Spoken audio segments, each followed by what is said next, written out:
इस ऐतिहासिक महापंचायत में उपस्थित हमारे समाज के दूर से नजदीक से आए सभी सम्मानित बड़े बुजुर्ग और बहुत बड़ी तादाद में आई हुई मेरी माएं बहनें,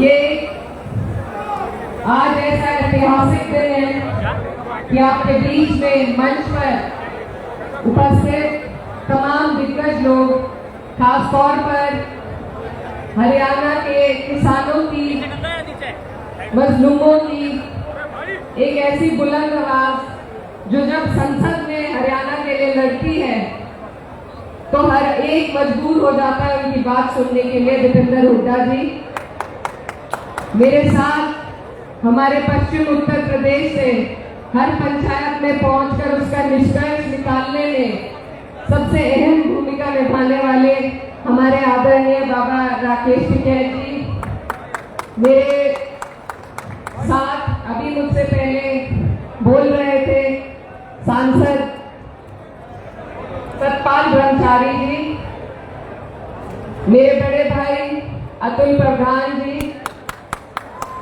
और यहाँ पर तमाम जितने भी लोग हैं, मैं सबका नाम नहीं ले सकती, माफी चाहूंगी, पर सभी का मैं दिल की गहराई से धन्यवाद देना चाहती हूँ, अभिवादन करना चाहती हूँ कि आज जब हमारे लोगों को, हमारे समाज को जरूरत पड़ी तो सब अपना कीमती वक्त निकालकर यहाँ पर आपकी लड़ाई में कंधे से कंधा मिलाने के लिए आपके साथ आए हैं।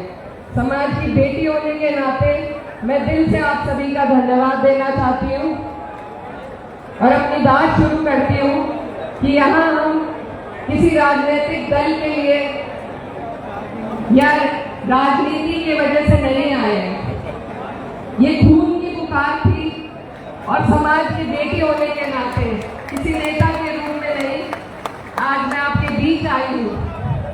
और मुझसे पहले बहुत से वक्ताओं ने बात कही कि गुर्जर तो वनों में ही रहते हैं, शेर वन में रहता है और गुर्जर शेरों से कम नहीं है।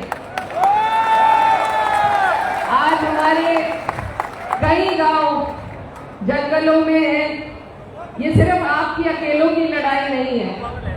आज अगर आप लोगों की बात है तो कल को ये और गांवों को और हमारी धरोहरों को इसी तरीके से कटघरे में लाकर खड़ा कर देंगे।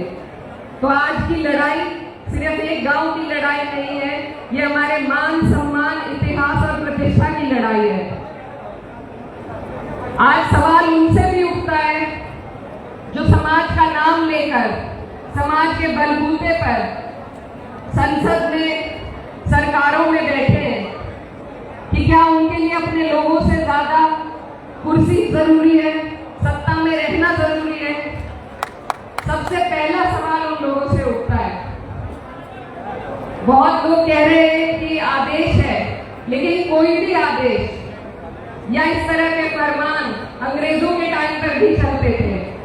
कोई भी आदेश इंसानियत से ऊपर उठकर नहीं हो सकता। ये जो गांव है ये 10-15 साल पुराना गांव नहीं है, इसका एक बहुत बड़ा इतिहास है जिसको हम अनंतपाल तोमर जी से जोड़कर देखते हैं। ये हमारे बुजुर्गों की, पुरखों की वो विरासत है जिसे यहाँ के लोगों ने अपने खून पसीने से सींचा है। हमारे और भी भाई वन गुर्जर वो भी इसी तरीके से प्रताड़ित हो रहे हैं। तो हम सबको इस लड़ाई में एकजुट होकर ये लड़ाई लड़नी है, क्योंकि हमारे देश की जो संस्कृति है, यहाँ पर अलग अलग तरीके के, अलग अलग समाज के लोग, चाहे वो आदिवासी भाई हो, वन गुर्जर हो, या आज इस महापंचायत में मौजूद सभी लोग, हम सब जमीनों से, जंगलों से जुड़े लोग हैं। और आज अगर हमें हटाया जाएगा तो हम यहाँ किसी पूंजीपति को बसने नहीं देंगे। ये सरकार बहुत से फैसलों का, न्यायालय जो फैसले लेती है, ये सरकार उन फैसलों का श्रेय खुद लेती है और फिर उनका श्रेय लेकर आपके बीच में वोट मांगने के लिए आती है। तो अगर उनका श्रेय सरकार ले सकती है, तो आज क्या सरकार आप लोगों की मदद के लिए, आप लोगों के दुख में आपके लिए फैसला नहीं ले सकती? जवाबदेही तो सरकार से ही बनेगी। और हम सब यहाँ आपके बीच आपकी इस लड़ाई को, आपकी आवाज को मजबूती देने के लिए सड़क हो, संसद हो, हर जगह आपकी आवाज उठाने का काम करेंगे। लेकिन हमें आपके बल की, आपकी हिम्मत की जरूरत है। तो बस मैं यही कहना चाहती हूँ कि ये बहुत साहस का काम है। निडर होकर सत्ता की आंख में आंख डालना एक बहुत साहस का काम है। और मैं आपकी छोटी हूँ, आपकी बहन हूँ और आपकी बेटी हूँ। और अपने समाज की इस लड़ाई में आप जो भी फैसला आज की पंचायत से लेंगे, चाहे अनिश्चितकालीन धरने का हो या और कोई भी निर्णय जो भी लिया जाएगा, उसमें हम हर तरीके से, हर पूरी मजबूती के साथ आपके साथ खड़े हैं। और अंत में अपने समाज के लोगों को मैं बस यही कहना चाहती हूँ,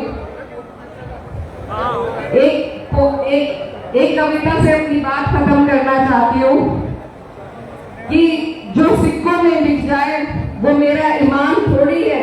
मेरे पुरखों ने सींचा है लहू के कतरे कतरे से, बहुत काटा मगर अब बस खैरात थोड़ी है।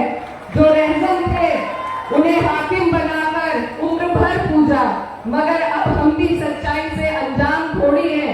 सभी का खून है शामिल यहाँ की मिट्टी में, किसी के बाप का हिंदुस्तान थोड़े है। सबका बहुत बहुत शुक्रिया, धन्यवाद, जय हिंद, जय समृद्ध।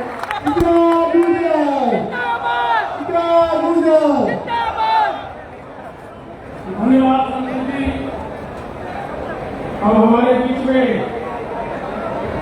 अपनी पार्टी के प्रधान मौजूद है।